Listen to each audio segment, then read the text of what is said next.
آپ کا دوسرا سوال، تو 3 طلاق کا کہہ رہے تھے کہ میڈیا کافی 3 طلاق اچھال رہی ہے، اور اس کا کیا جواب ہے؟ افسوس کی بات ہے کہ معاشرے میں، مسلمان کے معاشرے میں 3 قسم کی طلاق ہے۔ مسلمان کے معاشرے میں، سوسائٹی میں، ایک طلاق بدعت، طلاق طلاق طلاق ایک ساتھ میں ہو جاتی ہے۔ ایک طلاق حسن، جو طلاق دو، 1 ماہ رکو حیض کے لیے، پھر طلاق دو، پھر رکو، پھر تیسرا طلاق دو۔ اور تیسرا طلاق کے حسن، جو بالکل صحیح طریقہ ہے، جو قرآن شریف کے ہے، طلاق دو اور 3 ماہ رکو۔ قرآن کی آیت ہے سورہ بقرہ میں، سورہ نمبر 2 آیت نمبر 228 میں لکھا ہوا ہے کہ جب بھی آپ طلاق دیں گے تو 3 ماہ یا 3 حیض کی عدت ہے، تو طلاق پورے مکمل ہونے کے لیے 3 حیض یا 3 ماہ، 3 menstrual سائیکل اور 3 monthly کورسز مسٹ ہے، کمپلسری ہے۔ افسوس کی بات ہے کہ یہ جو اختلاف امت میں ہے اس کی ایک وجہ ہے۔ ایک صحیح حدیث ہے ابن عباس رضی اللہ عنہ، وہ فرماتے ہیں کہ محمد صلی اللہ علیہ وسلم کے دور میں 3 طلاق ایک ہی مانی جاتی تھی۔ حضرت ابو بکر کے دور میں 3 طلاق ایک ہی مانی جاتی تھی۔ حضرت عمر کے پہلے 2 سال کے دور میں 3 طلاق ایک ہی مانی جاتی تھی، لیکن اس کے بعد حضرت عمر رضی اللہ عنہ اس سچویشن کو دیکھ کے وہ کہتے اگر کوئی شخص 3 دے دیا تو 3 ہو جاتی ہے۔ اس حدیث کی وجہ سے جو اختلاف امت میں ہے، اور کئی علماء میں اختلاف ہے، لیکن علماء میں اختلاف ہے، رہیں گا ایک منچ پہ آئیں گے کہ اللہ عالم، لیکن اگر آپ قرآن کی روشنی میں پڑھتے ہیں، قرآن میں طلاق کا ذکر کیا گیا ہے سورہ بقرہ میں، سورہ نمبر 2 آیت نمبر 228 سے لے کے 240 تک، اور سورہ طلاق میں سورہ نمبر 65 آیت نمبر 1 سے 7۔ جو قرآن مجید میں طلاق کا ذکر ہے اس کے اندر یہ ہے کہ کبھی کوئی ڈفرنس آف اوپینین، کوئی جھگڑا ہو جاتا ہے شوہر اور بیوی میں، تو پہلا شوہر بیوی بیٹھ کے بات کرے۔ ایسا نہیں کہ بیوی نے نمک زیادہ ڈال دیا اور طلاق طلاق طلاق کہہ دیا اور طلاق ہو گیا۔ اگر بیوی میں نمک زیادہ ڈالا، بولے آپ کو نمک کم چاہیے، معاملہ سلجھ جائے گا، بیٹھ کے بات کرو۔ پھر بھی بات نہ بنے تو اللہ تعالیٰ فرماتا ہے سورہ نساء میں، سورہ نمبر 4 آیت نمبر 35 میں کہ آپ کے درمیان ایک حکم رکھو، ایک آربیٹر بیوی کی طرف سے، ایک آربیٹر شوہر کی طرف سے۔ مطلب آربیٹر، حکم کہتے ہیں آربیٹر کو، حکم رکھو بیوی کی طرف سے اور شوہر کی طرف سے، اور معاملہ کو سلجھا لو۔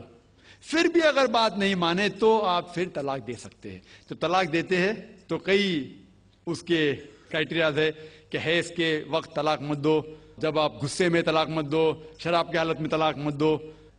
اس کے بعد جب طلاق دیا جاتا ہے تو 3 ماہ رکنا چاہیے۔ طلاق کے احسن ہیں، جو بالکل صحیح طریقہ ہے۔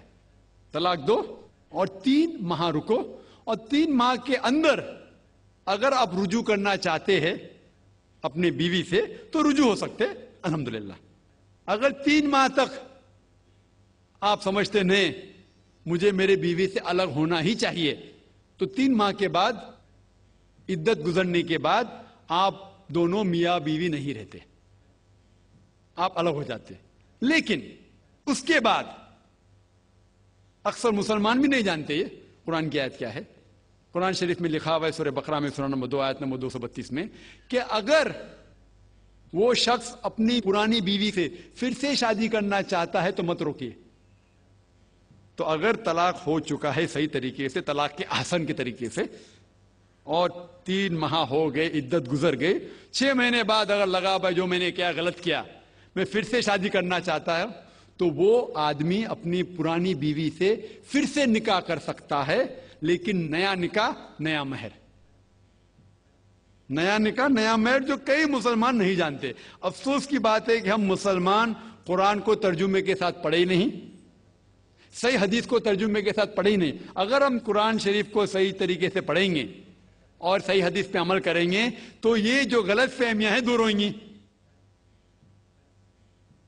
اور پھر سے اگر شادی ہوئی پھر سے آپ ساتھ میں رہ سکتے، پھر سے پرابلم ہوا تو پھر طلاق دو، پھر 3 ماہ رکو، پھر سے الگ ہو جاؤ، پھر سے آپ چاہتے پھر سے شادی کر سکتے۔ 3 بار جائز ہے، تیسرے بار آخری بار ہے، اس کے بعد آپ پھر سے شادی نہیں کر سکتے جب تک وہ دوسری کسی سے شادی نہیں کرے۔ لیکن میں نے اپنی زندگی میں ایک بھی شخص میرے زندگی میں نہیں آیا جو طلاق کے احسن کیا، صحیح طریقے سے طلاق دیا، علیحدہ ہو گئے، پھر نکاح ہو گیا، پھر علیحدہ ہو گئے، پھر نکاح ہوا، پھر علیحدہ ہوا۔ میں نے کوئی بھی شخص میرے زندگی میں پورے دنیا میں ایسا شخص کے بارے میں سنا ہی نہیں جو صحیح طریقے سے کیا اور بچھڑ گیا، پھر سے شادی کی، پھر سے بچھڑ گیا، پھر سے نکاح کے، پھر بچھڑ گیا، پھر شادی کرنا چاہتا ہے۔ اگر آپ صحیح طریقے سے قرآن کے اوپر عمل کریں گے تو یہ نوبت آئیں گی نہیں۔ اور کچھ لوگ جو اسلام کو مذاق بنائیں اور کیا کہتے کہ اچھا اگر ایک ساتھ میں دے دیے، 3 طلاق دے دیے، ہو گئی، ابھی کیا حلالہ کرو۔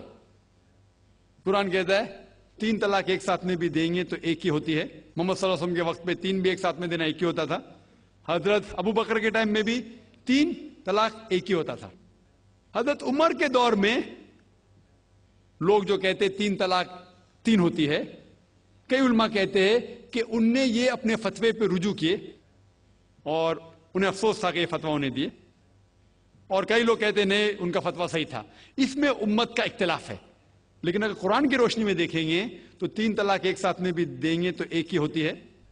حضرت عمر کے دور میں رضی اللہ عنہ انہوں نے کہا تھا کہ ہم اسے کہہ نہیں سکتے، کیا وہ غلط ہے، لیکن علماء یہ کہتے ہیں، مثال کے طور پر ابن تیمیہ، شیخ ابن تیمیہ، وہ کہتے ہیں کہ یہ حضرت عمر میں اللہ بھی پلیز رضی اللہ عنہ، وہ محمد صلی اللہ علیہ وسلم نے جو کہا اس کے اوپر نہیں ہے، اسی لیے ہمیں بات ماننا چاہیے قرآن اور اللہ کے رسول کی۔ اس کے اندر حضرت عمر میں اللہ بھی پلیز رضی اللہ عنہ انہوں نے رجوع کیا، اسی لیے وہ کہتے کہ 3 طلاق بھی ہوئیں گی تو ایک ہی ہوتی ہے، 3 نہیں ہوتی۔ اس میں امت کا اختلاف اس لیے ہے کہ ہم نے قرآن پڑھے ہی نہیں۔ ہم اگر قرآن پڑھیں گے صحیح طریقے سے اور جانے، کئی لوگ یہ سمجھتے ہیں کہ طلاق کے لیے 3 بار بولنا ضروری ہے، اگر 3 بار نہیں کہیں گے طلاق ہوتی ہی نہیں۔ وہ ان کی نادانی ہے، وہ ان کی جہالت ہے۔ تو ہمیں کیا کرنا چاہیے؟ یہ میڈیا اچھال رہی ہے، ہم مسلمانوں کو یہ طلاق کا طریقہ جو صحیح طریقہ ہے طلاق کے احسن، اس کو عام کرنا چاہیے، اور یہ کہنا چاہیے کس بنیاد پہ طلاق دی جا سکتی ہے، کب دی جا سکتی ہے، کیسے موقع پہ دی جا سکتی ہے، دینا چاہیے کہ نہیں۔ تو یہ سب اگر ہم مسلمان عام کریں گے تو انشاءاللہ یہ اختلاف جو امت میں ہے وہ نہیں رہیں گا، اور میڈیا اسے اچھال رہی ہے۔